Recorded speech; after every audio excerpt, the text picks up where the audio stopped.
Welcome to The Show Off, the podcast where we make each other sit down, shut up, and watch episodes of our favorite TV shows and then explain, or be forced to listen to, why it's top-tier television.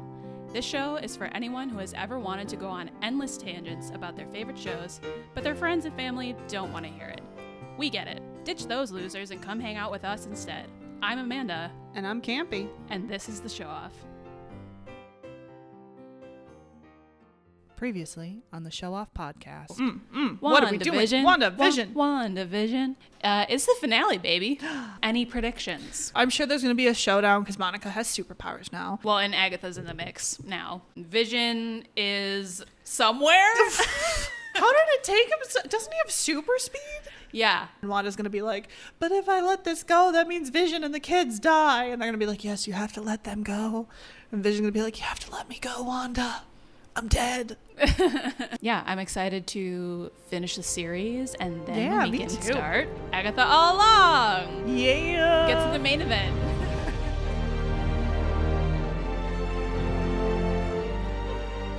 Hello. Hello. Hi. Okay. Opening bit. Opening bit. Stickers. Yeah. Okay, so we were just talking about this, but I'm going to make us have the same conversation. Let's do it. Again. So I bought stickers this weekend. You did indeed. I was there. Yes, at an art festival by local artists. They were great stickers. Yeah. One was a cactus, and it said, don't be a prick, and Yep. it made me giggle. Good advice. Yeah. And I hoard stickers. I have lots of stickers. Wait, so when you say you hoard stickers, how many stickers are we talking about here? I would say I probably have upwards of like 50. Carefully curated. And are they like the ones that you bought where it's like one off? Okay. Yeah. Oh God, it's probably more than that actually, now that I think about it. It's probably in the 100. Yeah, probably 100 or something. Damn. Where do you acquire your stickers from? All sorts of places. A lot of local artists and like art fairs and stuff like that. Yeah. I typically find the best ones there. Bookstores have really banging stickers. That's true. And then Etsy if I want some like specific. So the ones on my water bottle, this, and that one are all Stardew Valley. Okay. But then also traveling. So like I have a sticker on my water bottle from Estes Park. I thought that was very retro. Yeah, I thought that was going to be your first answer is getting them from traveling. Yeah, actually. Okay, so the stickers, I like getting vinyl stickers specifically for my suitcase. So I really like the vintage like national park ones. And so yeah, that's those all my traveling ones typically go on my suitcase. Sure. That makes sense. Which makes it a lot easier to identify True. if I check it. True. But yeah, I love stickers and I hoard them. And the thing is they do get placed. They just cannot be placed arbitrarily. Sure. So not just my water bottle, but also my desktop computer. My like the actual computer tower itself has stickers on it. Yeah. And I have more stickers that could fit. I have a lot of space on there. Yeah. But it is a carefully designed surface of stickers. They all have to work in harmony. I was going to say, is it because you like them to like fit, like how this one like really fits around the, Yeah. So I have 3 little chickens that fit around the word co-op, but they kind of hide the dot in between co and op. So it just looks like coop. Oh, I didn't even think of that. Chicken coop. Okay. Yeah. So you're really going. I'm very intentional about how I place my stickers because once they're stuck, they're stuck. True. So, They ain't coming off. Yeah. Carefully curate and then carefully place. Okay. That's my philosophy on stickers. I mean, as far as things you could be hoarding, stickers is not a bad, like it doesn't take up very much space. They're exactly. So, you like, know, especially could be a lot worse. For travel souvenirs, stickers, great way to go. Does not take up a ton of space, not super expensive. Yeah. Second best souvenir, crushed pennies. Okay, but like that's very limited. Yes, Yeah. but still, it's very cheap. I like Probably one of the cheapest souvenirs out there. I like stickers better if we're talking about souvenirs. When we studied abroad, I did buttons. Ooh. And that's also like pretty low profile. Yeah. Like you can have a bunch of them in like a bag or something. That's true. Pins are really pins, pins, buttons, whatever. Yeah. So, all right. Cool. We have discussed stickers. Stickers. Are you not entertained? I am. I'm thoroughly entertained. Thank you for asking. But back to what we're doing today. What are we doing today? the series finale of WandaVision. I'm excited for this. Episode 9. I'm looking forward to this. Feeling good? Yeah. I'm ready to Excited? just let it wash over me and, I don't know, embrace whatever's about to happen. Yeah, I would say prepare to feel all your feelings. Yeah, I was about to ask, do we need a Kleenex box? I have one on standby. All right. Just in case. Good. This is good. I did go to therapy today, so I'm already in an emotional state of mind. So Yep. let's just get all the crying out in one Let's day. just do it. It's Hell good yeah. for you. It's good for you. Yeah, we did predictions last time, I think. Yeah, and they'll probably be in the preview. Yeah. So, I mean, I don't know what more there is to say. It's episode 9, series finale, right? That's just Yeah. the title. Yeah, exactly. It's the series finale, as it is part of our TV-related episode title convention, Yes. which I love. And yeah, I'm ready to get into it. Yeah, I don't know how much more there is to say. Now let's do it. Let's fucking go. Woo! Okie dokie. We did it. Hello. We have finished WandaVision. Yes. How do you feel? Uh-oh. I'm sorry. It was just okay. Okay. I'm so sorry. I think you're not alone in that opinion. What made it just okay for you? It leaves me with the same feeling that almost every Marvel thing leaves me with when I get to the end of it, which was okay. Sure. I don't know. Maybe it'll articulate better as we kind of go through it. But I just wasn't emotionally invested enough that the end didn't hit. Okay. Really? Yeah. Oh, bummer. I don't know. Even all the family stuff at the end? I mean, there was an emotional note to it, but it doesn't resonate with me. Oh, bummer. It really doesn't. And I'm struggling to articulate why. I've never been able to with Marvel. You feel like it's a genre thing more than like a plot thing? Maybe. I don't know. As we talk through the episode, maybe pieces will start coming together. Okay. Yeah, I don't know. Okay, anything at all that like stood out to you? As good or bad or Whatever. I guess preferably good. Like start off with the good. Okay. Be nice. Really nothing? You got nothing? The acting was great. Yeah. The special effects, Yeah. pretty dope. Yeah. Her whole costume change. No, you didn't like the costume? Oh no. Oh no. I'm so sorry. This was such a bad idea. I am so sorry. No, It's not that I didn't it's enjoy fine. the journey of watching it. I did. It's just at the end, I'm like, okay, I've seen it. I Yeah. don't feel like I've gained anything from watching it. The whole show. Yeah. Really? Yeah. Even the whole like TV concept that we've been was nerding great. out about? That was fun. Okay. I think I have lost interest in these last 2 episodes is where it kind of fell off for me. Okay. It's And- funny. It's like where it started to get more character focused. And that's, well, it just felt like almost a little too much was happening. It was a little too unfocused because we have this whole good thing going with the show. I kind of like the plot twist of Agatha, and then it slowly became focused on the witch stuff and the lore. Yeah. And like all this stuff that I'm like, this means nothing to me. This lore building has no impact on my enjoyment of this. No witch stuff go? No, like I'm like, I don't know. It didn't hit me. And then you got that going on. And then the military comes in, and then that's resolved pretty much immediately. And then Monica's there, and she doesn't really do much of anything. And then Wu calls some people. Yeah. I don't know what they were there for or why that was relevant. But The FBI had to show up to arrest Hayward like and also, like take over the whole situation. That's not how life works. Like, they wouldn't just be like, this guy, he shot at some kids who no longer exist. Like, what? Like, he had the go-ahead from somebody to be running this operation. Why would they suddenly turn on him and arrest him? Like, that didn't make any sense to me. What happened to CyberLife Vision? Oh, he is definitely a loose end. Yeah. On purpose. Which, fine. Yeah. But because there were so many different things happening and them trying to pull different emotions, but also the comedy beat, and like there was just too much that I'm like, What was comedic? nothing in particular. There's just the little, I don't know. I got nothing in particular. Darcy hitting Hayward. I with suppose, the and then van. her yelling "Enjoy prison." Yeah, it was like the comedy. It was not comedy focused episode. No. But I don't know. It just feels like it went off the rails a little bit at the end. Okay. I am not at all saying I would do a better job, because I wouldn't. Okay, I would botch the shit out of something like this. It is impressive writing. Yeah. But as a viewer, I gain nothing from it. I don't know. What were you looking for? I honestly, okay, I think this was part of it. It was too much spectacle, which is what you're always going to get with Marvel. Okay. Yeah. And like, to a degree, I'm cool with that. Yeah. But so much of the episode was spectacle. Okay. That it didn't leave enough time for the actual emotional denouement. Really? Okay. For me, that I'm like, oh, okay, it's just, okay, she just had a little fight, and then now she's like, yeah, okay, it's time to kill everybody that I created. Like, she's just like, there's no discussion about it.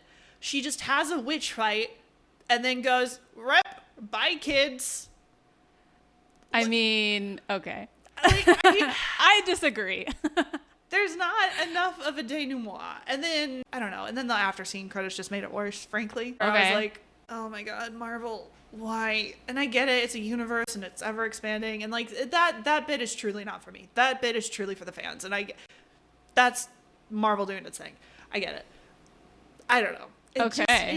It's the same thing I run to every single time I watch Marvel. I just don't feel like I actually gained anything by watching it. Huh. I just that's a bummer. wow, okay, saw it. Cool. Oh, dang. I am so sorry. I am. Don't get me wrong. There were, like I said, like, I loved moments of it. Yeah. And I love what they did with the whole, like, meta TV thing. I really do love that. But at the end of it all. Yeah. Here's what I can tell you. You're not the only person to say that they did not like that it ended in, like, a superhero fight. Yeah. That was, like, I remember that discussion happening. Given everything that's been happening and all the problems and how they've been solving the problems, it did feel very incongruous. Okay. But yeah, I think I have no problem with it ending in a witch fight. I was like, great. I don't know. I want to see you throw it down. It just feels like punching out emotions. Which, like, as someone who boxes, I get. Also, yeah, maybe she needs some of that, because this whole thing has been her suppressing her emotions. Yeah. But, I don't know. There needed to be a little more on the emotional side to really deliver for me, I think. Interesting. Okay, well, let's dive in and see if we can pull out some moments for you that you enjoyed or that were at least interesting. I don't know. So much of the stuff, too, where I'm like, in concept, it sounds so great, but then when I actually see it, it just doesn't strike a chord. So as we'll talk through it, we'll see if I change my mind. Okay. For the record, listener, I enjoyed this finale. Just to give the opposite perspective here. I don't mind a superpower throwdown, particularly between two women in this universe. Don't get that very often. I mean, the first time I watched this, I was crying at the end. Like, I thought it was very emotional, and it definitely hit for me. And I think some of the dialogue, again, at the end was pretty fantastic. The whole sort of mini monologue that Wanda has as she's talking about who Vision is.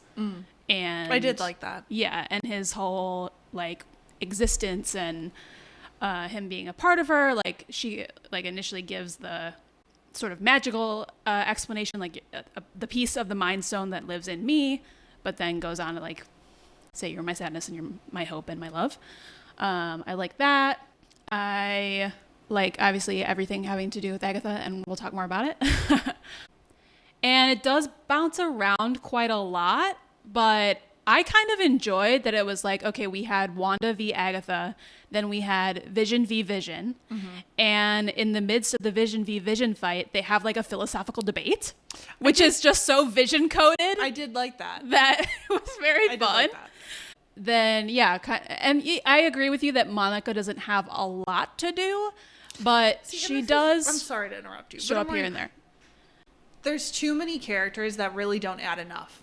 Okay. Like, in my mind, some of those characters should have just been combined to do the one, whatever the thing is. You know what I mean? Like, Monica does, like, I don't even know what she does in the show, frankly. I have no idea what she adds to it. She's a great character. I like her spunk. I like her, but I just don't see what she adds to the show. And then Hayward, same thing. I don't really fully see what he adds to the show other than being a foil to Monica and being an asshole. I think Monica's and taking actually the wrong approach, which is why I'm like, you could just combine, like, same with Wu. Like, Monica and Wu, if you combined them into one character, you could achieve pretty much the same thing. Okay. I think Monica, on a character level, is kind of the flip coin of Wanda. See, I don't see that. On a grief level. Oh. Because you have these two characters who've had significant grief. losses. Yeah, okay. And they've handled it in different ways. But then even Monica says at the end, look, if I had your powers. But see, the same thing, I could argue that you could give that grief counter argument to Agatha. Okay. Wait, what?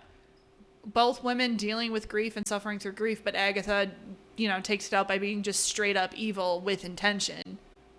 I think that would be a lot more interesting, frankly. That's like a little bit too similar to Wanda in this. Which is why I think it would be interesting. Because seeing Agatha lean into it and Wanda being like, no, I'm not evil, I'm not like you, except Wanda doing harm in the way that Agatha does harm, it'd be a lot more interesting. Because seeing Wanda try, because she had to grapple with the fact that she's hurt people. And then we have really no resolution on that either. She takes no accountability. She's like, yeah, they hate me. It doesn't matter what my reasons were. Which, yeah, they shouldn't have to care about what your reasons were. You tortured them. And then she just flies off. And now she's in Alaska or British Columbia or whatever. Yeah, Switzerland? Who knows? Reading up on witchcraft and stuff. And, like, I know she's our hero, but at the same time, like, girl, you hurt a lot of people. Yeah. You did a lot of harm. I do think it's not supposed to be, like, a closed character arc for her either. No. It's definitely setting her up. And again, that's part of my issue with Marvel is because it's a constantly expanding universe, which is fine. That's its thing. But I never feel a satisfaction at the end. Okay. It's like when you just eat potato chips for dinner and you're just not full at the end of it. Yeah. And you feel sick. Okay. Damn. Okay. Bit of extreme analogy there, but I stand by it. Okay. All right. I'm so sorry. This is why I don't watch Marvel. This is why I don't talk about Marvel with people. There's so many things that I'm like, there's good stuff here, and then it just doesn't deliver for me. Damn, well, now I'm seriously reconsidering whether we should watch Agatha. I'm so sorry. I'm so sorry. Okay, well, we have to talk about it. We'll get through it. Okay. Okay, so we start off here with Agatha has the boys lassoed. Yeah. And Wanda is obviously trying to get them out of danger. And she has a line where she's like, my powers work here. Right, because they're back outside. Forget? They're no longer in her trap. And then Agatha's like, no, I'm counting on it. Mm-hmm. And then Wanda blasts her with them. Wanda blasts her to get her away from the boys. Mm-hmm. The boys get let go. Wanda tells them to go to their room. And they're like, no, blah, blah. And then you just see Agatha in the background, like just T-posing whoop, upwards. It's amazing. I did like that. That was good. That was so fun. And she says, listen to your mother, boys, and lets them leave, which is interesting. Well, because her motivation is to siphon Wanda's power. Yes. So then Wanda attacks her. She does her power thing, and she says, I take power from the undeserving. It's kind of my thing. Yeah. So now we know that that's kind of what her real motivation is.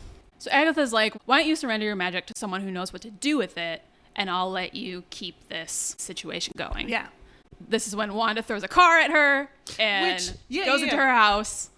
Because Wanda, and I even said this when we watched it, Wanda's a fast learner. She is. Which I super appreciate. Thank you. Because as soon as she realized, she's just going to suck my power, whatever power I throw at her directly, she's going to suck it away from me. Yeah. So what if I throw a car at her instead? Right.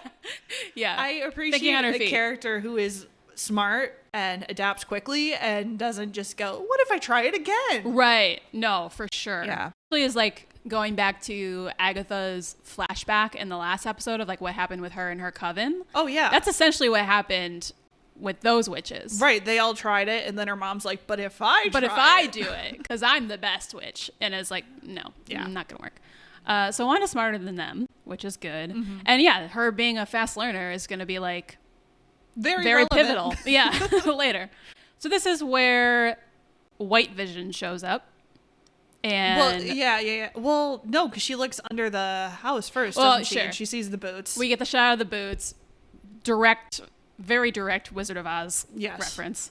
And then White Vision, or as I call him, Cyberlife Vision shows up and starts squeezing Wanda's head. Gonna crush her skull. And then regular Vision shows up and I think I even said, I was like, and cute. Right, yeah, you were like right on it. Cute, it was pretty regular good. Vision. Yeah. Yeah, and they have a quick little discussion that's like, she like apologizes to him, like, I should have told you the moment I realized what I had done. So when was that moment? Exactly. We don't know exactly, but I'm thinking it's at some point around episode 5 with Pietro, maybe somewhere in there. Potentially. No, when she yeeted Monica. Or that. So that would be end of episode 3? 3. But even then, You're I mean, right. she saw the beekeeper coming out of the ground at episode 2. But there was some element of confusion there. There was. Still. Potential. There's plausible deniability. Yeah. By the time you get to, like, she remembered Pietro. I don't think there's deniability. No. I think you're right. That was the turning point. So, yeah. So he's like, it's okay. I know why you did it, but, like, and she says, I can fix it. And he's like, can you? Yeah. Can you? So he goes off to fight White Vision. And let's see. Oh, yeah. Okay. And then we get Monica and Pietro in his attic. Yeah, his den. Yeah, which is actually Agatha's house. Yeah, I mean, it's truly his house. Yeah. So I won't go through the whole scene, but so this is the reveal of Ralph. Right. Which he's a real person from the actual neighborhood that Agatha possessed. Yeah. I thought you would be more excited about that. Because there's Ralph. That's who he is. Who's Ralph? Her husband. My husband, Ralph. Oh! Girl, come on! No! Yeah, so Ralph all along. So he wasn't a dog. He wasn't a dog. Okay. And he wasn't made up. Okay. He was a real person. Okay, yeah. You know, I have a horrible time remembering names. I do respect that now. Yeah. Okay, I do respect that now. So she was like holding him hostage essentially until she needed fake Pietro. Yeah. And then sent him out to play a new part. But yeah, I mean, I feel like he was probably just like a thing of convenience. Like she wasn't planning. She took over his house because he was the house door. Next to Wanda. Yeah, and then she was like, "Hey, he'd be convenient." Absolutely. Yeah. Absolutely. Okay, now we know that. Okay. Yeah, okay, that's good. That is good. Yeah, okay, cool. Right. We found one thing for you to like. Like, there are things in here that I do like. Yeah. Okay, so let's see. We have that whole scene. Yeah, actually that might be the one joke of the episode is his name is Ralph Boner. Boner. Okay. And then it's a bit racy for Disney.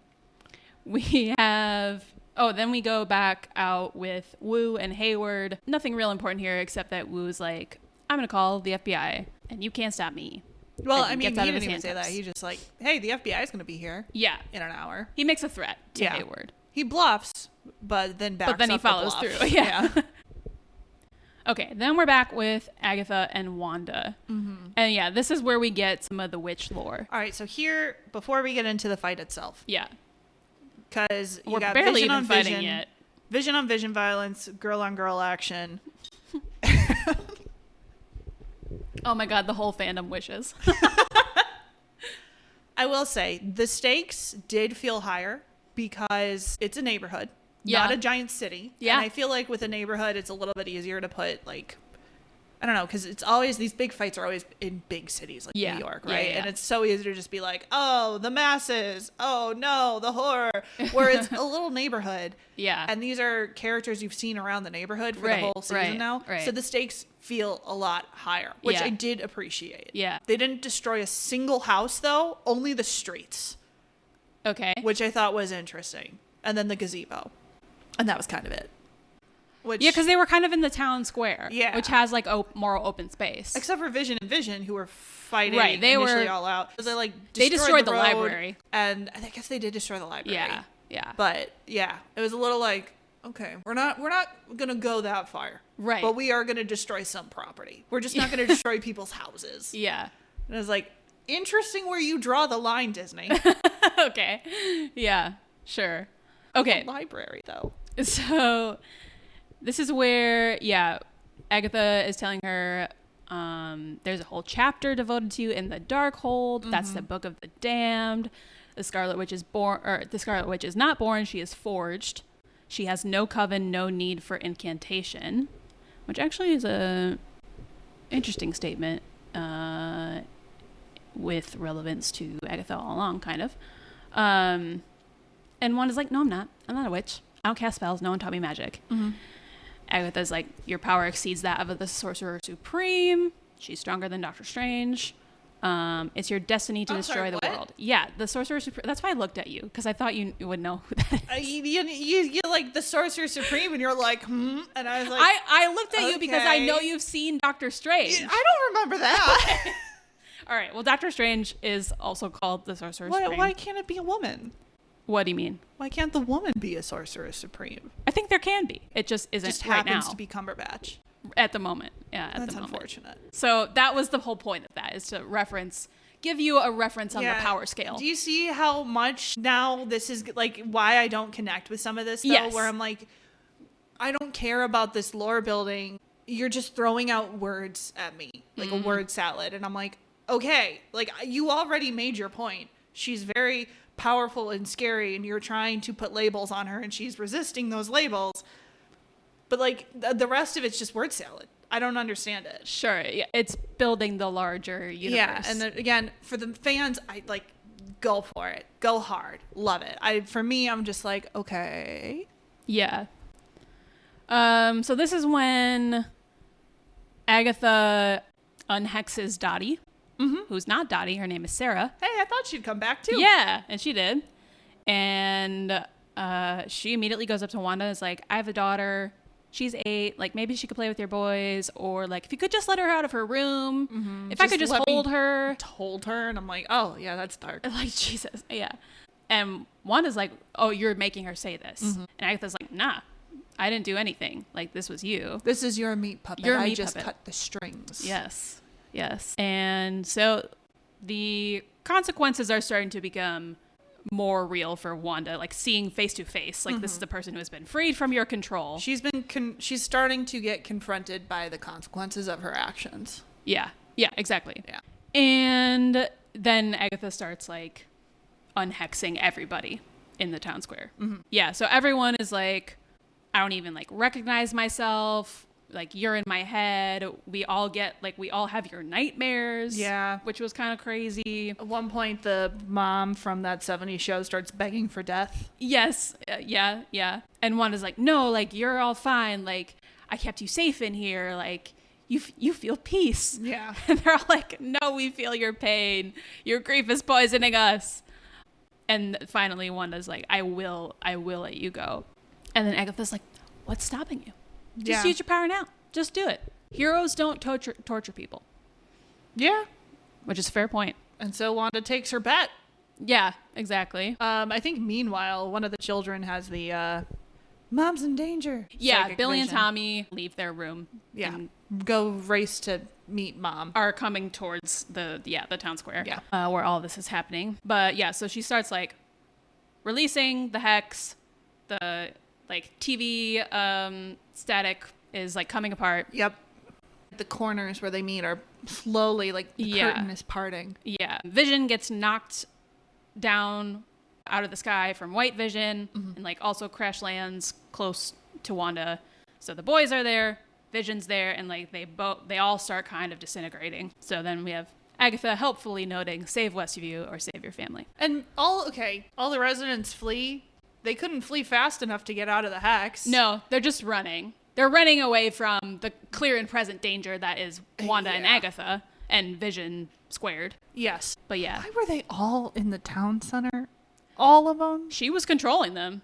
Why were they all in the town center? Don't know.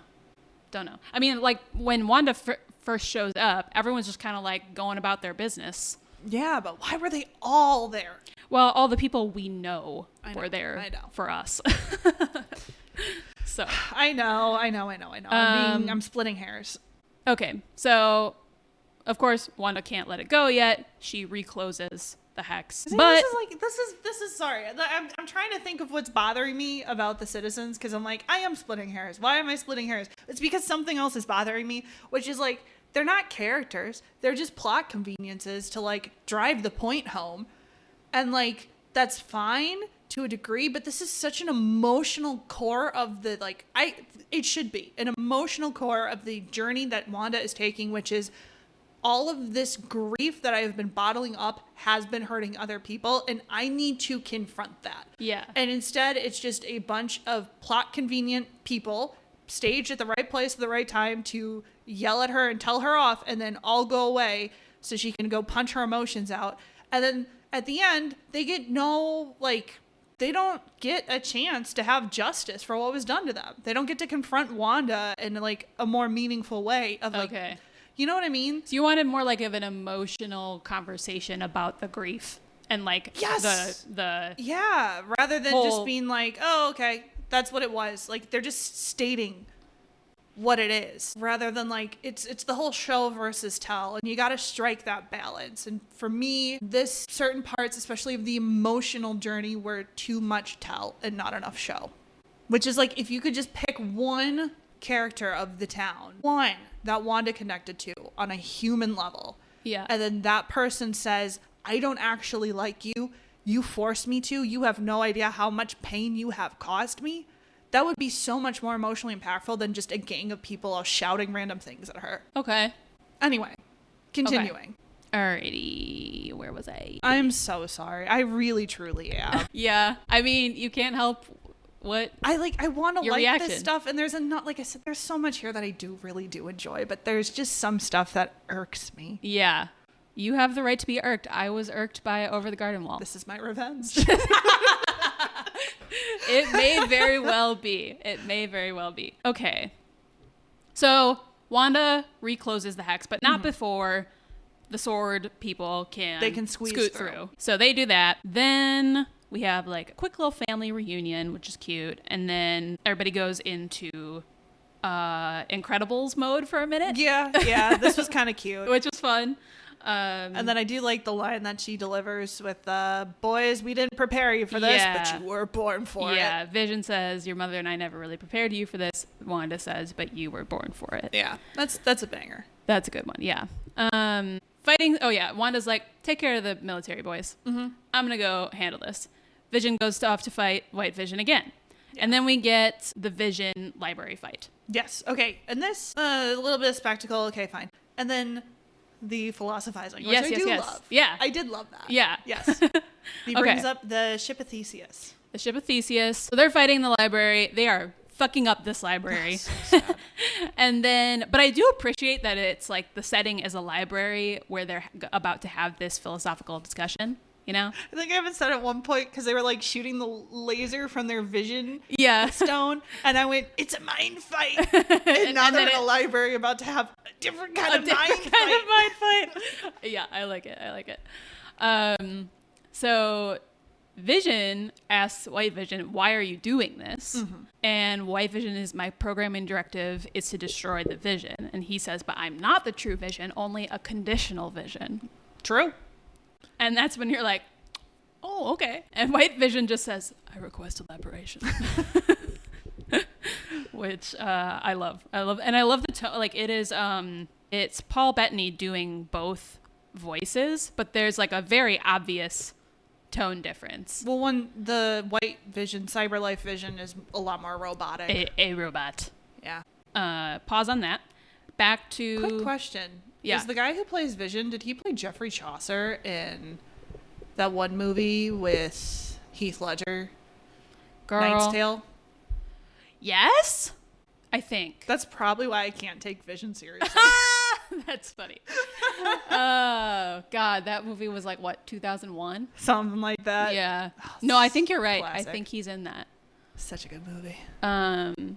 Okay, anyway. That's funny. That's truly though. I like, even if it's not the same actor, that's all I see when I see this guy on screen. Oh, no, like, really? I just think of Jeffrey Chaucer.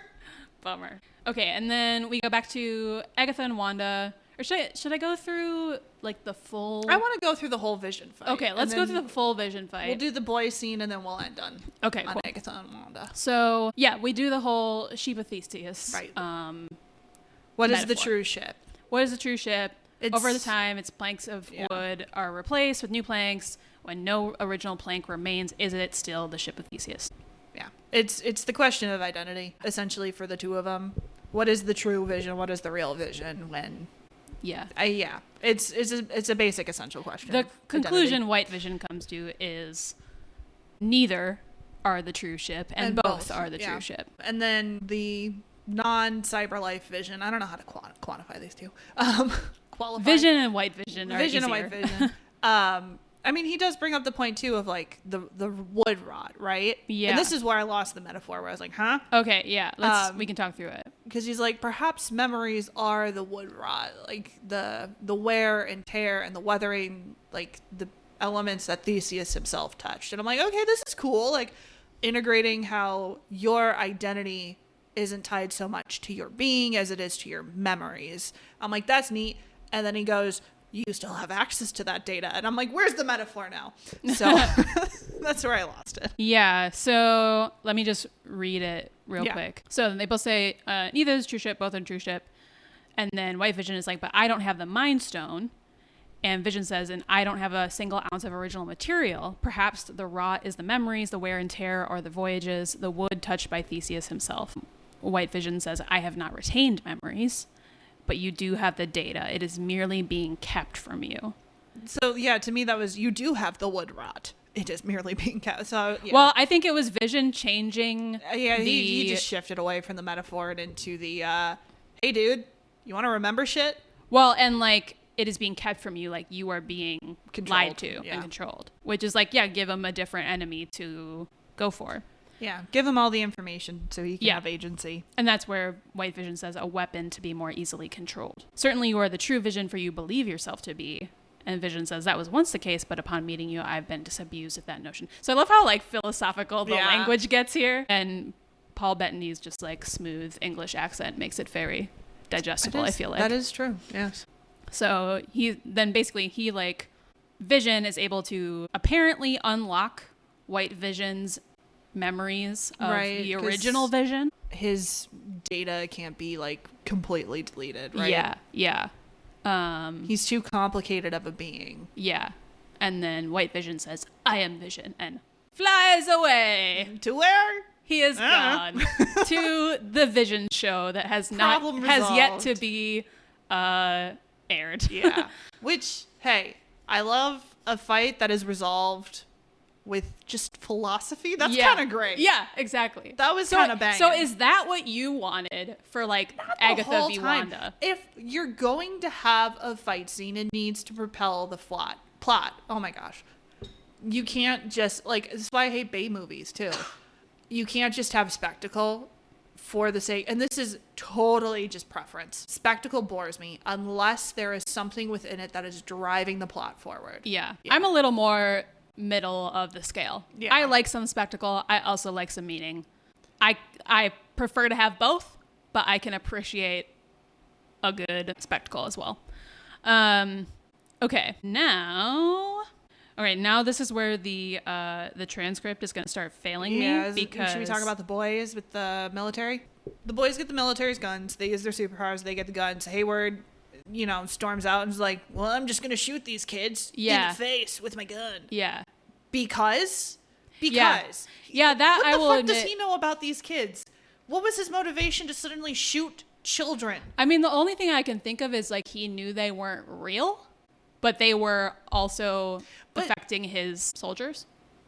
But no, I agree. That part was weird. What is his? I get that he's an asshole, but when did he tip into just being full on evil? Yeah, no, that's true. So he just shoots kids for fun, And Monica shows up and takes some bullets for reasons, even though she doesn't need to because one of the kids stops the bullet. She didn't know that. It was good of her to jump. Well, it's her power. Her power stops the bullets. Also, she never acknowledges the fact that she has powers now. She's just like, goes with it.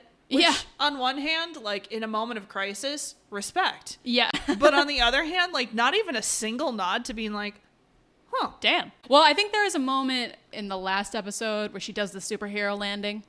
Yeah. And she kind of stands up and is like, okay. Yeah. But like hardly anything. Hardly anything. No. And again, it doesn't have to be a ton. Just like a little more of a nod of like, okay. Right. Interesting. I just took a bullet. Like, did she know she was going to be able to take a bullet and live? Probably because not. She doesn't react in a way that's like, well, damn. Because I don't know. It kind of undermines the sacrifice. Like if she thought I am going to die for these kids who are fake, but you know I don't know if she, not, like I needed a sacrificial moment there. No, exactly. But it's just another one of those things where I'm like, it's too much rolling with it. Sure. But yeah, so then Darcy rolls up and because I guess he decides to run away too for whatever fucking reason. Hayward. No, he was gonna ram them. Oh, that's what. Yeah, he was up in the backing truck up to ram them because gun didn't work. Shirley Carwell. Yeah. Because I'm just full on evil clown villain now. Yeah, I guess. And then Darcy just T-bones him and goes, "Enjoy prison, bitch." And that's where I'm also like, what? Why is he gonna go to prison? Huh? He was told to, like, he's doing his job. Yeah. And I get that he just shot at some children, which is pretty egregious. But, like, people don't get prosecuted for a lot worse when they're following government orders. Right. So I'm like, okay. Yeah, I mean, we don't know what happens to him.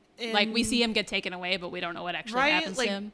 We're just living in a world where it's like, that guy over there, officer, he's the villain. He's the one who robbed the bank. Arrest him. Okay. We'll arrest him. Yeah. Because this is what the plot calls for, I guess. I don't know. It's not satisfying to me. Yeah, that part is like, take it or leave it. I'm fine with him being an asshole. Yeah. But it was just a little too much like, we did it energy, which is fine. Yeah. Not my thing. Okay. All right. That's the moving boys. on. Moving on to the more epic fight. Right. Which I did enjoy some of it. Yeah, let me... Quite a bit of it. Try and get... Oh, actually, there's another part real quick. Before the big sky fight, Wanda does try to go in Agatha's mind. Oh, this was interesting. Okay, cool.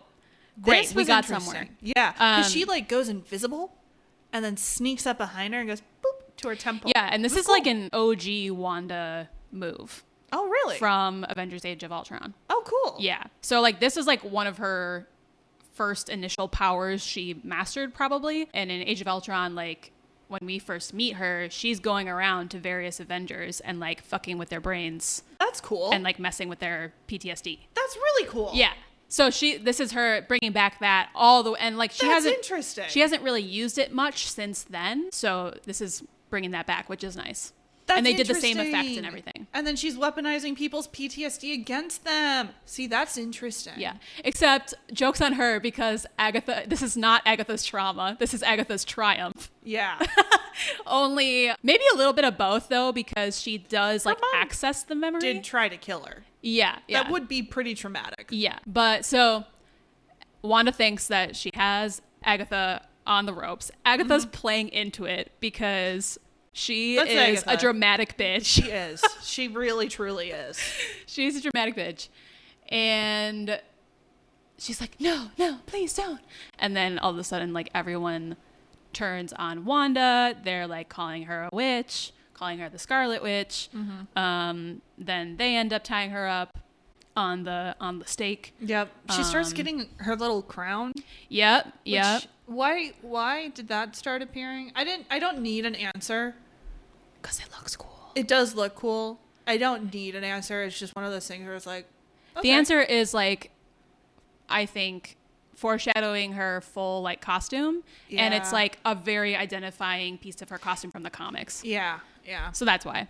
And to their credit, it looks, in the comics, 70s, 80s comics, it looks very like big and clunky. Yeah. And they found a way to make it look very like cool. True. Yeah. So I suppose it's a representation of her coming into her identity. And like owning her power. Yeah. And it's interesting because it's one that's both being thrown upon her and one that she is choosing to adopt. Yeah. True. But yeah, defining it in her own way. Yeah. Yeah. Yeah. See, there's stuff here that I really do like. There's stuff here. The delivery, the execution. And this is where Agatha says, you can't win, Wanda. Power isn't your problem. It's knowledge. Mm-hmm. Which I think is also a banger. I think so. And there's another, I did a head tilt at that point when we were watching it, because there's another line in Agatha All Along that is, it's about power and knowledge, and Agatha also says it, different to this, but like it intrigued me that it's like, okay, we're carrying threads here of these themes. So Agatha has to keep trying. Give me your power and I will correct the flaws in your original spell. You and your family and the people of Westview can all live together in peace. Lying through her I was like, that sounds teeth. very manipulative. And no one will ever have to feel this pain again, not even you. And That's then, a lie. Right. A big fat lie. A big fat lie. So this is when they break out of the memory, back into the sky fight. And Wanda's like throwing her power. She's like, take it. I don't want it. Mm-hmm. But on some of her shots are going wide and hitting the barrier. Yes. And then Vision goes and tries to help her, but then she stops him. This is my fight, bitch. Yeah, exactly. Which honestly, yes. Yeah. 100%. And hey, respect to Vision. He was like, you know what? She got I will it. stay with the kids. I'm gonna watch them. Yeah. We get some more. Basically, it's like fun special effects at this point. Mm-hmm. Throwing power around. Agatha's absorbing a good chunk of it, but also we're getting these wide shots. And Agatha's like, I want it all. Give it to me, all of it. Yeah, and then just like sucking it out of her. Yeah, and you see her power, right? So you see her like purple magic. Yeah. But then mostly Wanda's red magic coming towards her and her like sucking it all a la in. Dementor. Yeah, she's kind of Dementor-like. I think you said before a siphon. Mm-hmm. I think that's like the best way to describe it. And then she's like, yeah, about our deal. Once cast, a spell can never be changed. The world you made will always be broken. Just like you. The drama is drama queen. But then Agatha tries to like gather all her power and pushes her hands out. And nothing happens. Nothing happens. And I did appreciate this. Okay. Because again, it reflects on Wanda's character and her intelligence. Yes, exactly. Yeah. So and nothing happens. How she tries quickly again. She learns. Yes, exactly. She tries again. Still nothing. Mm-hmm. And then we see the runes reveal on the walls of the hex. You know, Wanda was like zombified at this point from Agatha stealing her power, but she kind of starts to like come back to life. And then Agatha's looking around, and I loved the way she said this. She's like, runes. Just like, you motherfucker. And just like so irritated that she like took what she said before and implemented it. She was probably just saying like, fuck, I shouldn't have said anything. Exactly. Just she's like the tone is just pure irritation. Yeah, just like this like not like fear, not like anger, just like you fucking bitch. So I appreciate that.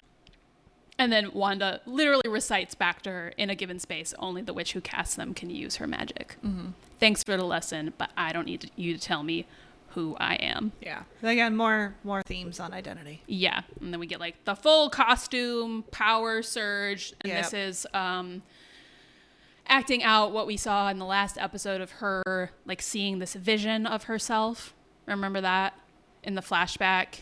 And the previously on it showed it, but I don't actually remember that being in the episode. Okay, yeah. When we're in the part where she's at Hydra and she's getting experimented on, right? And they have her in this box. Yes. And the Mind Stone gives her her powers. Yeah. And then she sees this vision. So that was her. That's the vision that. There's too many visions. What she saw then is what's happening now. And then this is when Agatha's like, no. But I also like at this point that like Wanda is like fully powering up. She's got like the red eyes. She got like full suit, crazy like aura of power around her. And Agatha at this point chooses to say, "Oh God, you don't know what you've done." Mm-hmm. And then there's maybe another line later, but I thought it was an interesting tone of like, I'm sure she's pissed off that her plan failed and she didn't get her power, but she seems to be more concerned about whatever Wanda has just turned into. Yeah. And what kind of threat that presents. I think one of the things she said was like, you're the Scarlet Witch, chaos magic, yada, yada, destroyer of the world. Yeah. Yeah. So that's probably... So I like, well, that's too. Probably like, there's probably more to that comment. Yeah. Which would be playing into her, oh my God, what have you done? Yes. I like that, like the choice of that dialogue, just to continue to remind us that like Agatha still, like, even though Wanda just learned something that helped her win this fight, Agatha still knows way more than anyone else here about witch lore and spells and like the kind of power that they have and all that stuff. Yeah. So yeah, even more so than her being like sad and disappointed that she lost her own power grab, it's more about Wanda and like whatever Wanda's destiny is. Okay, so they slowly lower to the ground, and then this is where Agatha's like, first of all, she says, "Good girl." Okay, ma'am. So what now? You gonna lock me up somewhere? And Wanda says, "No, not somewhere. Here." Here? Yep, I'll give you the role you chose, the nosy neighbor. Which you were very excited about in an earlier podcast episode, because yes. I said that. You specifically said she's the nosy neighbor. Yeah, and I was was like, the bitch. That was the trope she was playing. Yeah. Yeah.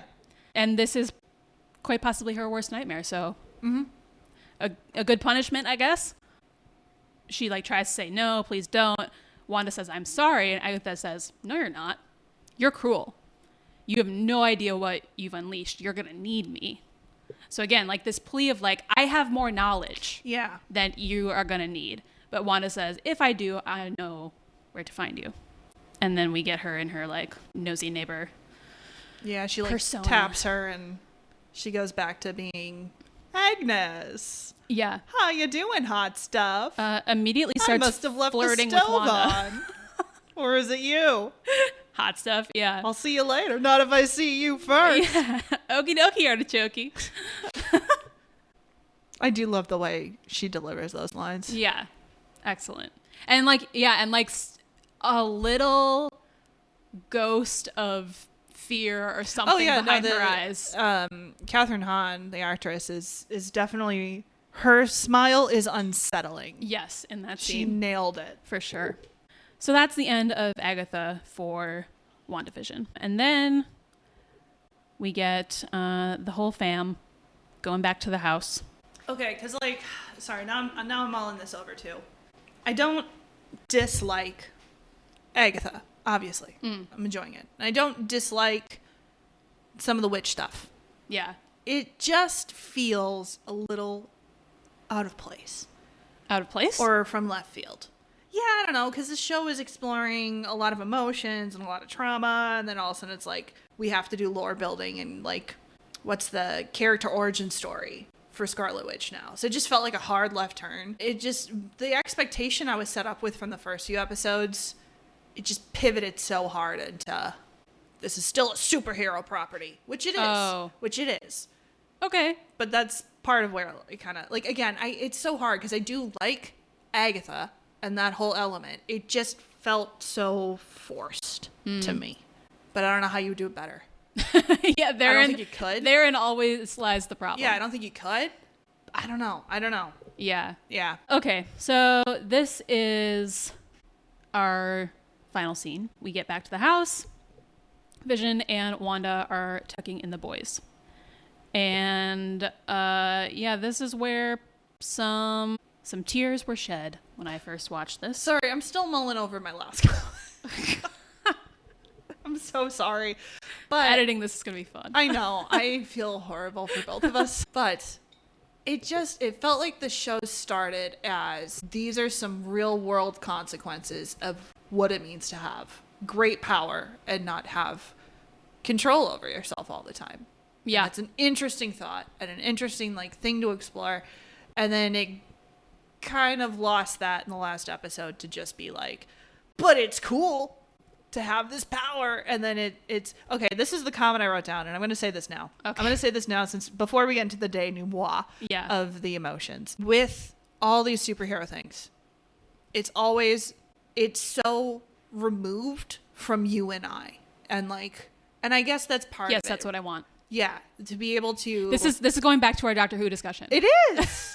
Actually, yes. This is why you don't like superhero stuff, because I want it to be way out in magic and space and like crazy stuff happening, and you want it to have like a real world connection. Some kind of grounding, and I want regular people to both like suffer the consequences, be able to name and like demand justice for those consequences. I want them to actually have some agency as well. Like, why is it?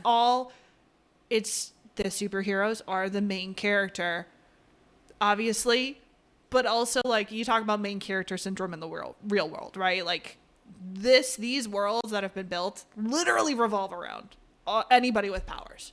Anybody without powers, who fucking cares? They're not going to have an impact on the story anyway. Hayward, did he really have an impact? He kind of fucked some shit up, but not too bad. He was an obstacle. He was just a minor inconvenience. In the end, yes, because he was never the true villain. Yeah.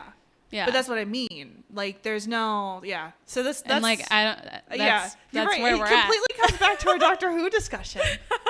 You're so fucking right. Yeah. Oh, man. Yeah. And I guess, that's why I don't like Marvel. Okay, cool. Oh, man.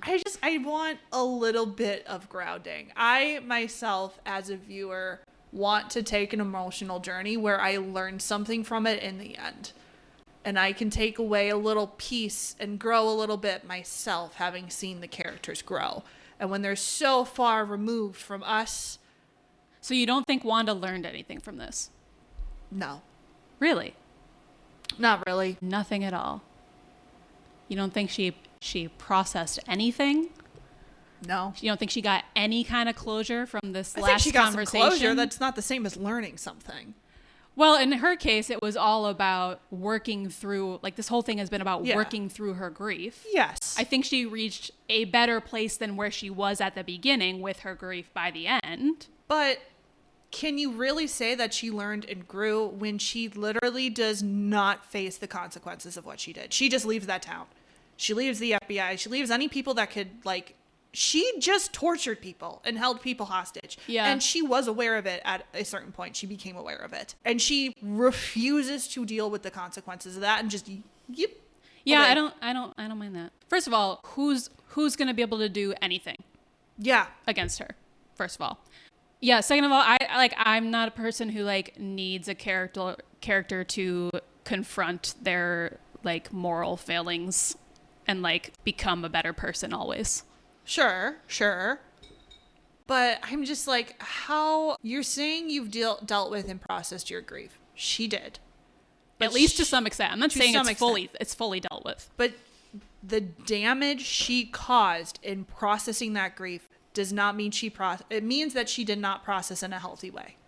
No. So what is her lesson? What is her takeaway? All she did was process the grief. Great. Well, she did. You did it in a destructive way. Yes. You still need to learn how to better handle and cope with that. Yes. I do think she learned in this episode, like when she was actually confronted with the people and them telling her. And she even says at one point, she either had genuinely thought, no, like I'm giving these people like happy thoughts, happy memories, like they are, like I'm protecting them in this space. I'm protecting them from any kind of suffering. Right. And like it turns out that was not the case. Now, whether or not she kind of subconsciously knew that people were suffering and she just kind of covered it up in her own mind, or whether she genuinely didn't know. She knew.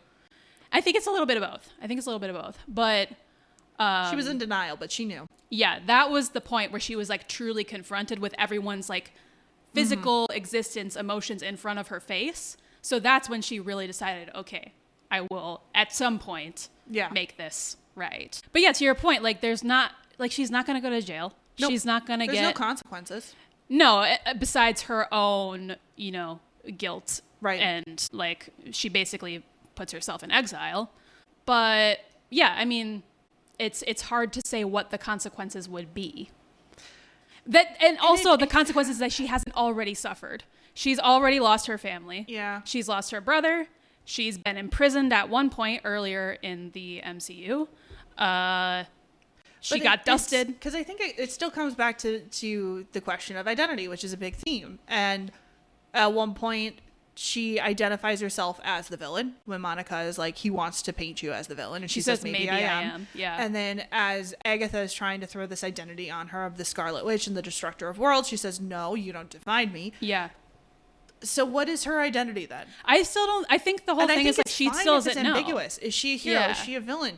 She's neither, right? And like, that's fine. I just, there's just not enough delivery of it. Okay. Yeah. All right. I don't know. Yeah. All right. Let's get to the denouement. Okay. So we put the boys to bed and they're saying goodnight. Wanda says at one point, family is forever. Mm-hmm. Again, kind of recalling that from earlier in the show. We could never truly leave each other even if we tried. And there's also a point where like her and Vision are each like kissing one of the boys goodnight and then they swap beds and they like kind of hold hands as they pass each other. Yeah. And I was like, oh. That's sweet. And then as they're leaving, Wanda says, boys, thanks for choosing me to be your mom. That was a sweet line. Yeah. So then we have Wanda and Vision downstairs. She tries to turn the light off, but he turns it back on. And he says, I read somewhere it's bad luck to say goodbye in the dark. And she's like, no, you didn't. Can I, real quick? Mm-hmm. What's interesting here, too, because we see the Hex slowly coming into this focal point, which is their home. Yes. And what's interesting is wherever the Hex passes through and the town becomes the town again, it's daytime. But where they are, it's night. Mm-hmm. I do find that interesting. Yeah. Yeah. Yeah. Because that means that was a conscious choice of Wanda. Right. To say this goodbye at night, at the end of a day. Yeah. Yeah. Yeah, it feels right. And it feels like the end of the story. Right? Exactly. Yeah. Going back to that. All right. So he says, okay, maybe I just wanted to see you clearly. And there you are. I mentioned these lines because it feels very like, it feels kind of like old Hollywood to me, like this exchange. Yeah. Feels like old Hollywood romance. And they play it really well. And this is where Vision says, like, I know we can't stay here, but I feel I must know, what am I? Which is a question you have also been having this entire time. Mm-hmm, mm-hmm. And again, identity. Yes. It's a big theme in this last episode. And we get a couple of different answers here. So Wanda says, you, Vision, are the piece of the Mind Stone that lives in me. So magical answer. You are a body of wires and blood and bone that I created. You are my sadness and my hope, but mostly you're my love.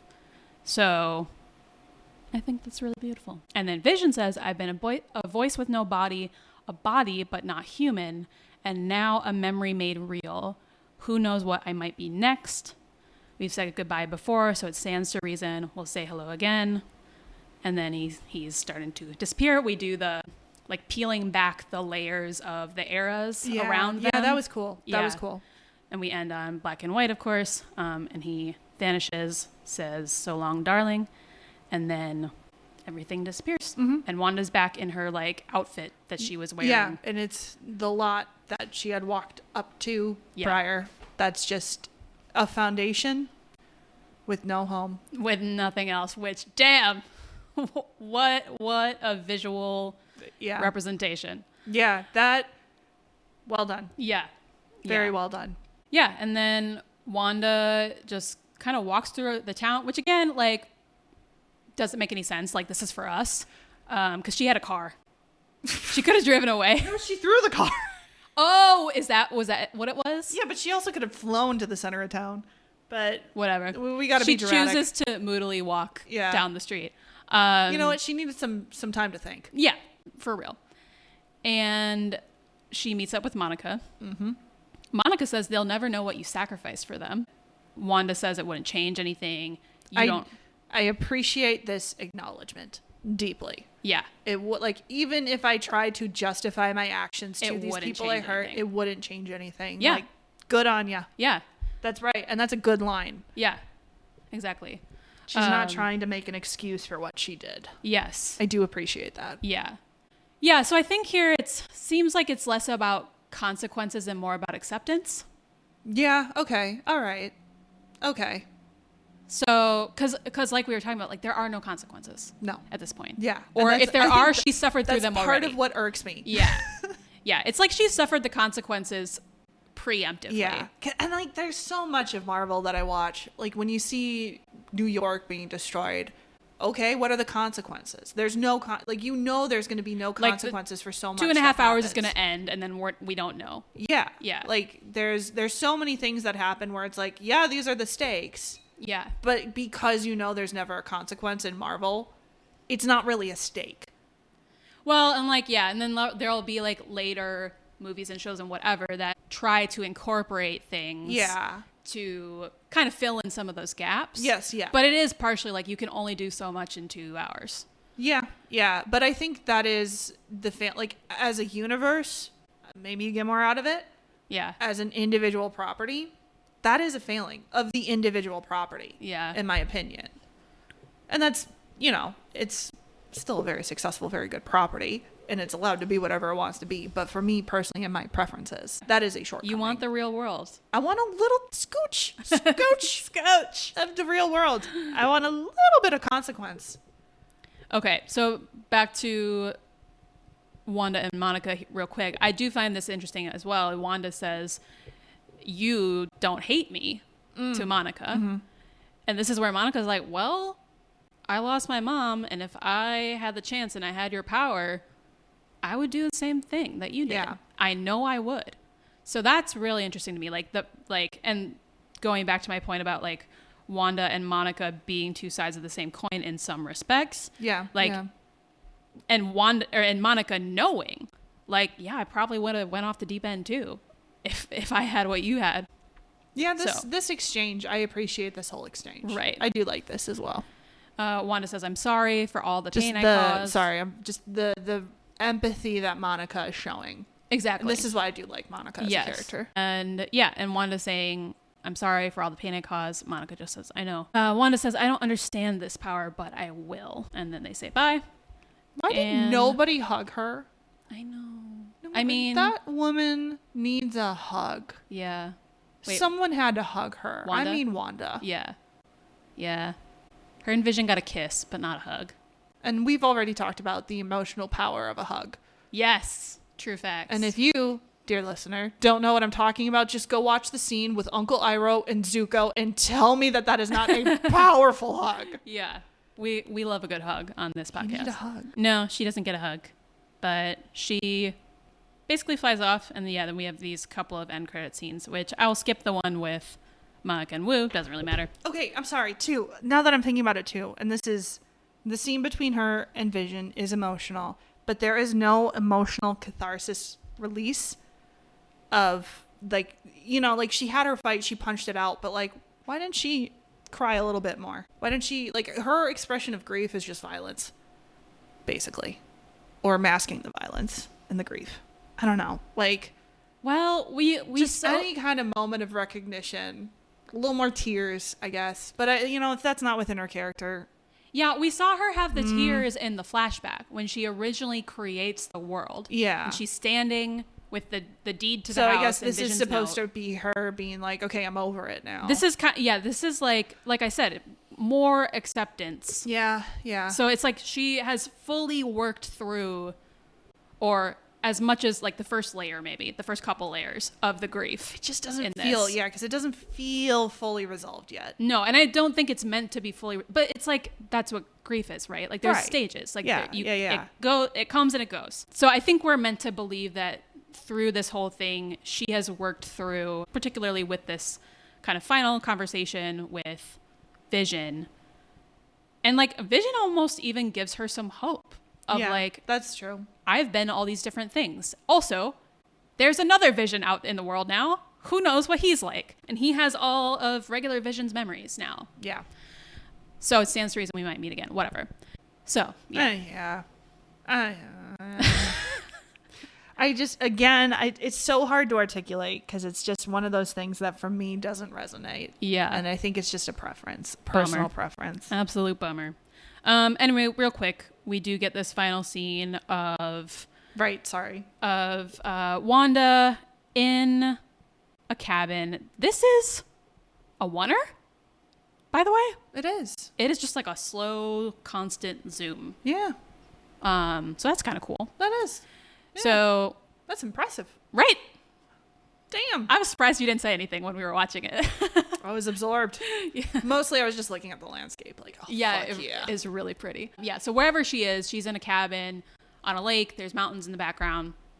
We have this slow zoom, drone shot into the cabin. She's sitting on the outside steps of the cabin with like a mug.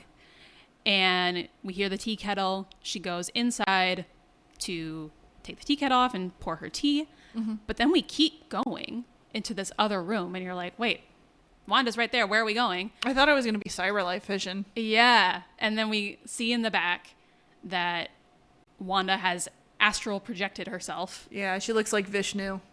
Yeah. She's floating in the air, legs crossed, crisscross applesauce, all this like stuff around her. And she's reading the Darkhold. And she's like doing stuff with her hands and it's all very magical looking. And then we hear one of the boys say like, Mom, help. And the other one, Mom, help. And then she like slams the book closed with her magic. They're in the astral realm. Cut. So the boys are real? Question mark? In the ether? Or they're just haunting her. Like, exactly. Like, we don't know. That could be the case. We don't know what the Darkhold is doing to her magically, mentally. We know that it made Agatha have like black fingers. I don't know if she had the black fingers in the astral projected version. Couldn't tell. But that is our sort of mini cliffhanger for the end. Okay. Well, you've had the floor, I think, for most of this episode. Yeah, sorry. I'm sorry. I'll just say real quick, I did really enjoy the ending of this, particularly like the final scenes at their home with the boys and then just Wanda and Vision. Those lines of like, you're my sadness and my hope, but mostly you're my love. Again, like just some really good rhythm and cadence to these lines. Also, like I said, some of that like old Hollywood feeling to it in the beginning of their conversation and the lighting. And yeah, I don't mind a witch fight. I do not mind a witch fight. So I see where you and others were coming from with wanting a little bit more, and maybe they did kind of write themselves into a corner in the sense of like there were a lot of threads happening here. There were a lot. And like probably ideally they would have liked to have 2 or 3 more episodes to like make things a little bit I kind of was thinking that, but they had 9. If they had like a little bit more time, right? But they had 9 here, so they had to pull it all together. Yeah, for me, it was a pretty satisfying ending.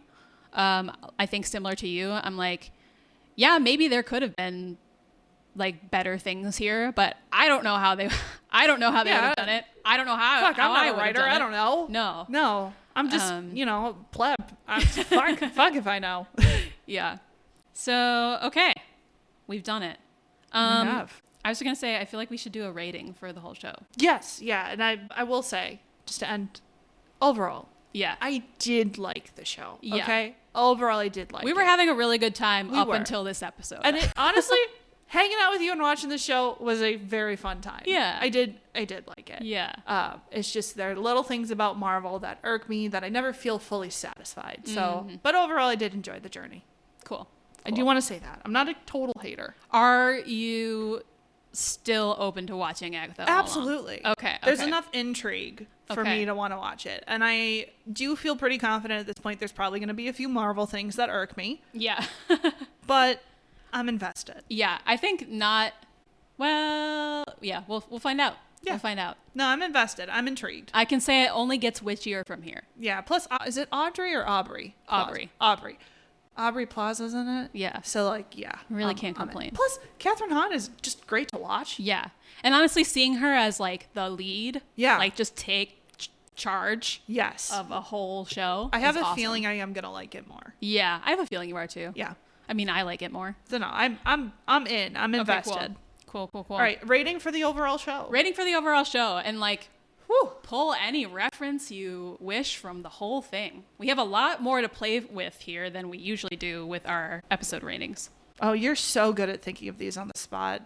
You don't know how long I sit and I mull. I don't know if I believe you. I mean, I have to think of one too. I'll give it a human Ralph out of a dog Ralph. Okay. I like it a lot. One human Ralph out of a dog Ralph. You didn't get your dog, but you got your actual Ralph. I got my Ralph. I did get my Ralph. You did get your Ralph. I did. They gave you a Ralph and you didn't even realize it. You think I know characters' names? But you were so stuck on him for so long. The more that I sit here and I think about it, the more I really appreciate it. Good. I'm glad you got like one satisfying ending that you were happy with. Good. Awesome. I know I'm thinking about this too hard. You always come up with good ones, so it's worth it. Okay, I got one. It's not that good, but I'm going to roll with it. All right, let's hear it. I'm giving the show of WandaVision probably no less than, at least like 12 to 15 sitcoms referenced. Probably like more. Between, like we had episode 1, 2, 3. We skipped 4, 5, 6, 7. Yeah. Those were 6 episodes of like sitcom references everywhere. Yeah. Oh, there's got to be more than 3 per. Like 18 to 20? I feel like there's got to be, like, there is so many. Yeah. That went over our heads. Like, right. Yeah. Right. Because I even saw, something online where it's like, this staircase is the exact staircase that was used in this sitcom. Yeah, and really? I was like, okay. Oh, that's cool. I didn't even know that. Yeah. I don't even know where it came up. Right. But, yeah, I did see that. Okay. WandaVision gets a conservative estimate of 37 sitcoms referenced. I like it.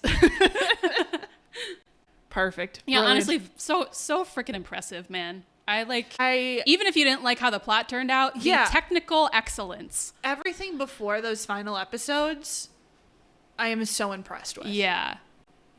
If you cut out all the Marvel, I loved it. Oh, my heart. I'm so sorry. Woof. But it was a cool concept. It was. It really was.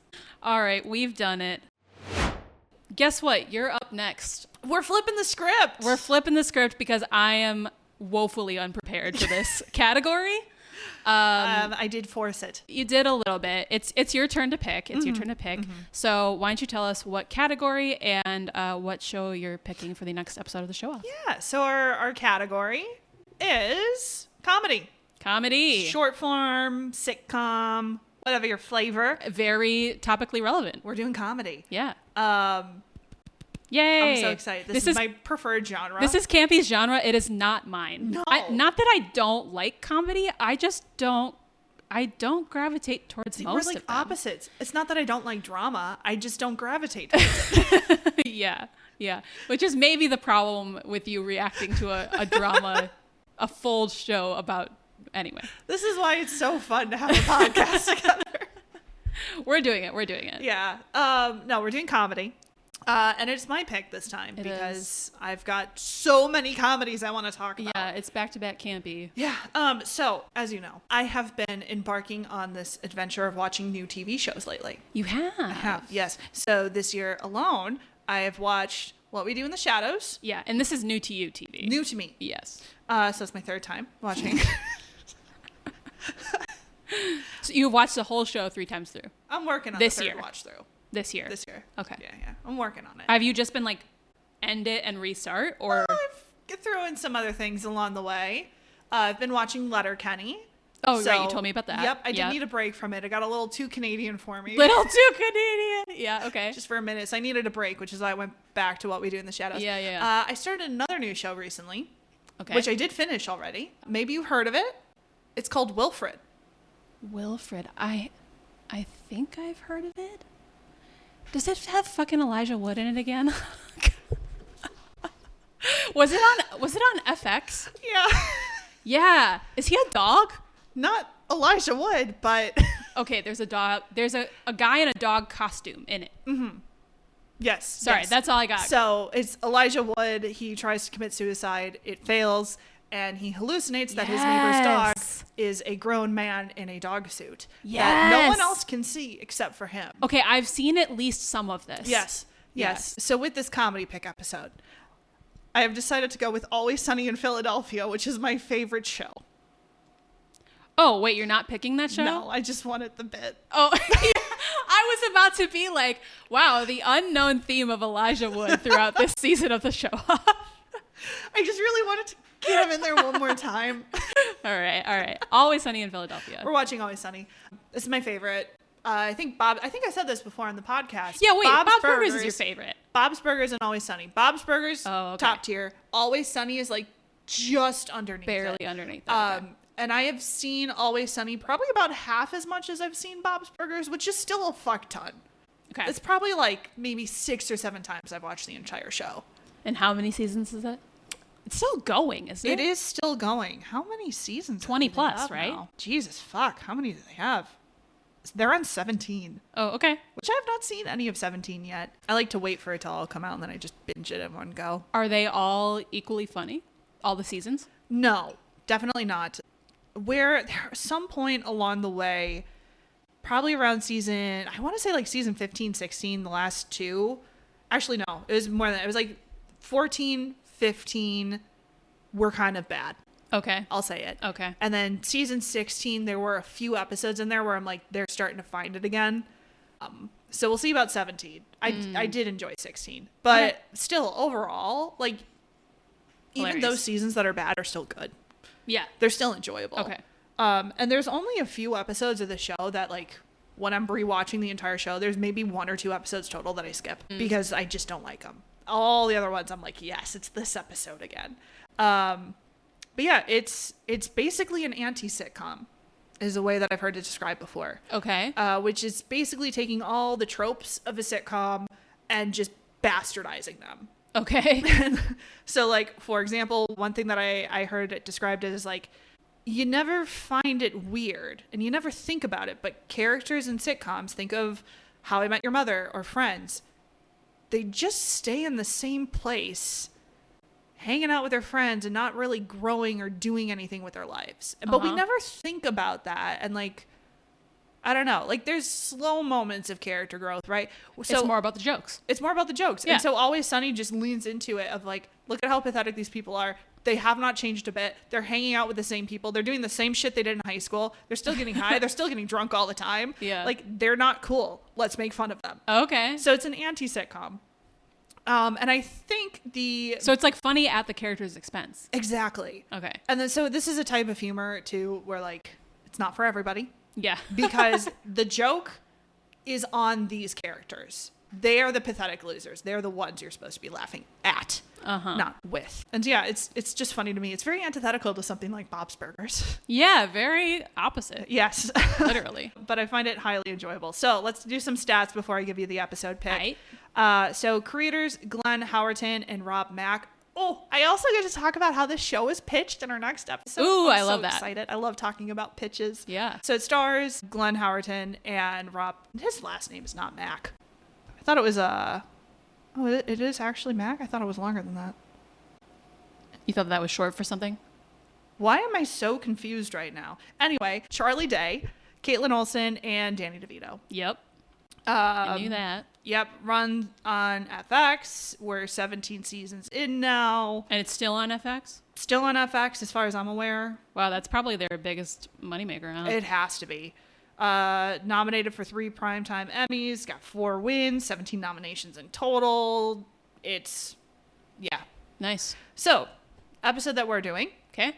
I figure what better way to explain how this is an anti-sitcom than our season 13, episode 7, The Gang Does a Clip Show.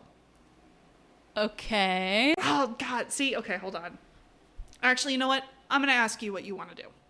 Oh, one of these. Yeah, we're doing one of these again. Yeah. Because I was actually kind of torn. Except I have no reference for I know, this. that's what makes it so fun. Okay. Okay. You have a choice between the gang does a clip show, which I think is very funny. It's as it sounds. They do the clip show style that sitcoms that have run out of things to do will do this, where they go, hey guys, remember the time that and then it'll just flash back to an old episode. Sure. Right? Friends did this with, I think, a Thanksgiving episode where they just flash back to previous Thanksgiving episodes. Okay. And it was like, everyone has off for the holidays. We need to throw something together. Exactly. Kind of. Okay. So they do a parody of that. Okay. In this episode. And it gets very weird. So the clips are ones that we haven't seen. Yeah. It starts as actual clips from the show. And so you think it's going to be like an actual clip show. Yeah. And then it just goes off the fucking rails. Okay. All right. So that's your first pick. Your second pick, and this is probably actually my favorite episode. It's called Charlie Work, and it's not entirely a oneer, but it's damn close. And that's all the context. What season, what episode? Season 10, episode 4. Charlie Work. And it's a oneer. That's the only context you're going to give me? Almost a oneer. It's, what's the movie? Birdman? I haven't seen it. It's a Birdman oneer, which means there's hidden cuts. Sure. And like, fine, whatever. Yeah. I think there's 2 actual obvious cuts, and then the rest of it is a oneer. Honestly, I think the clip one sounds better. All right. More interesting. I recently watched a couple episodes of The Studio. Have you heard about this show? I have, and I do need to see this. Okay. But it's on Apple, isn't it? It's on Apple. Yeah, that's the problem. And it's good. Also stars Catherine Hahn. Oh, no way. It was good, but oh my God. The second episode, I think, was a oneer, or like was meant to look like one. Oh my God. One of the most stressful episodes of television I've ever seen in my life. And it was because of like everything that was happening in the episode, but something about like the combination of what was actually happening in the episode, which is like they are on a film set filming this movie, and the oneer, something about it just gave me so much anxiety the whole time. So I would like to not repeat that experience. That's totally a good thing to call out, because that episode is a very stressful episode. Okay, cool. I would like to be less stressed, and it's because of the oneer. It's because of the way that it's shot. Yeah. And I like the idea of the clip show and like gradually devolving into more and more wackiness. Mm-hmm. I mean, that's always great. So yeah. His name is Rob McElhenney. McElhenney?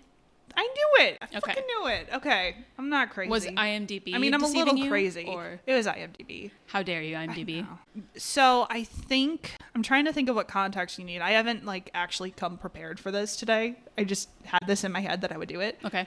What do you need to know? I mean, you've already seen some of the shows, so you know the characters. Honestly, I've seen like a piece here and there. Like I was at a bar one time and they were playing it and I like watched a little bit of it. Okay. But like really other than that, hardly anything. Okay. So no, I don't know the characters. The group is called The Gang. I do know that. Yeah. Because I know they have a title convention. Yes, they do. We love a title convention. Yes. So it's The Gang. So Dee and Dennis are siblings. They're twins. Their father is Frank, Danny DeVito. Okay. Oh, that's their dad. That's their dad, kind of. And then okay. Rob McElhenney is Mac in the show, who is the best friend of Dennis, who was gay but in the closet for most of the show. And so a lot of the jokes were around him being gay and not knowing he was gay. And then he didn't know. Well, he knew, but he was very suppressed because he is religious and like. Oh, wow. There's a beautifully done episode where he actually comes out. Okay. Actually, his coming out episode is hilarious, but there is a different episode where he tries to come out to his dad, and every time I watch it, I am in tears. Danny DeVito. Yeah, and it's what? Wait, now I'm confused. Rob McElhenney, who plays Mac. Okay, sorry. Not Danny DeVito. Okay, but he is someone's dad. He is Dennis and Dee's dad. Okay, yeah, right. But yeah, so Mac's character is just doing his thing. So I think he's out at this point as gay at this point in the show. Okay. Because what episode is this again? This is season, I want to say, what did I say? Season 13, episode 7. I'm pretty sure he's out. So earlier in this season is when he comes out. Sorry, I'm asking too many specifics. He comes out in season 12. Okay. So not that long. Yeah. So he's still finding his identity as a gay man now. And then you have Charlie, who's kind of the wild card. So Charlie's character starts as, God, I got such a good headcanon. I don't want to spoil it. Oh. But basically he's the dumb one. He's illiterate. He does all the gross work in the literally bar can't because read. he can be very easily manipulated. He cannot read or write. Okay. Yeah. He's basically the janitor of the bar, and he just gets manipulated super easily. That's kind of sad. I have a really good headcanon, though, that completely flips that on its head. Okay. Yeah. We can talk about that. We will. But the fun little scenario, and again, I don't know if any of this is relevant, but I just think it's funny. Frank, who is Dee and Dennis's dad, isn't actually their dad because their mom had an affair with a different guy named Bruce.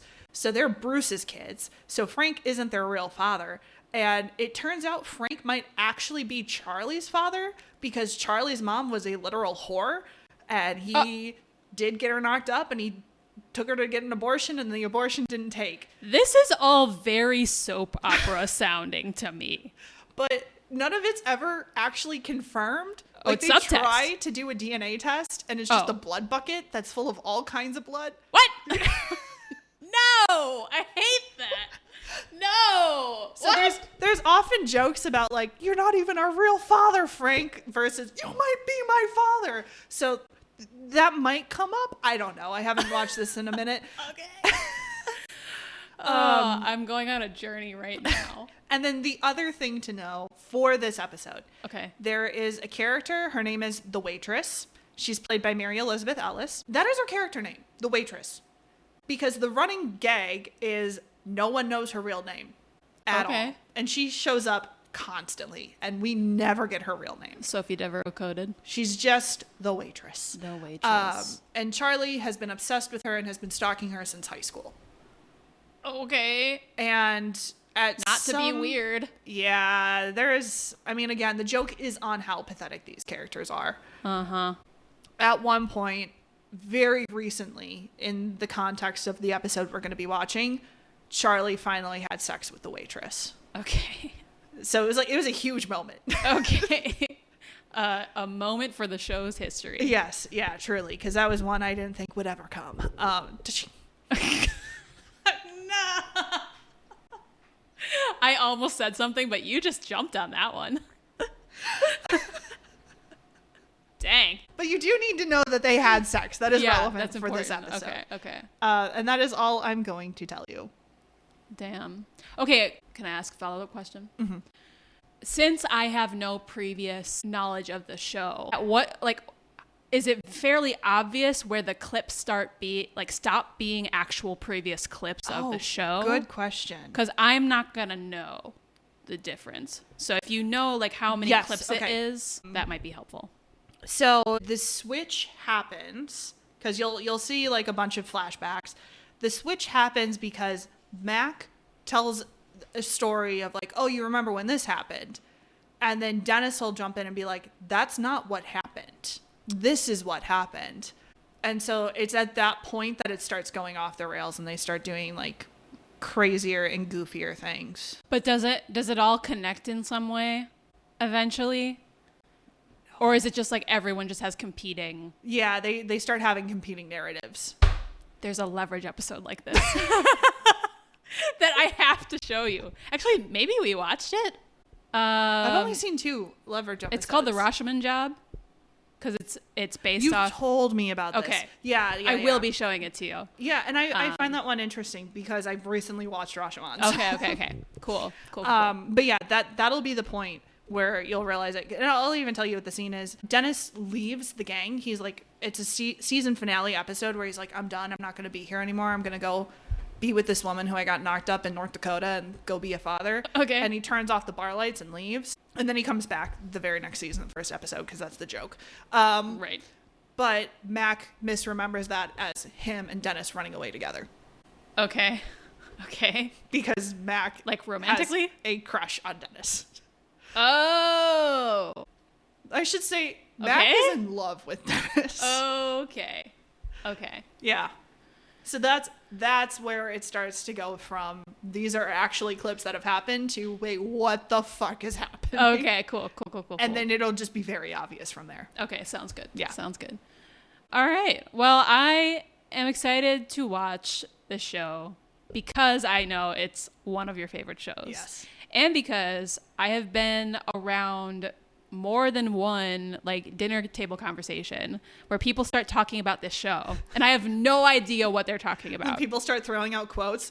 Yeah, like when we Can I offer you an egg in this trying time? Yes, like when we were we had dinner with our friends Kevin and Michelle and so a few other people, and y'all started throwing around It's Always Sunny references, and I just sat there. Yes, we were all just quoting at each other. Yes, exactly. A very quotable show, it would seem. So I'm excited for that. And yeah, it sounds like a fun episode shtick. So you ready to just be confused? Sure. Here's a selection of random Always Sunny quotes. Okay. I got my Magnum condoms and a wad of hundreds. I'm ready to plow. Hi, I'm a recovering crackhead. This is my retarded sister that I take care of. I'd like some welfare, please. Okay.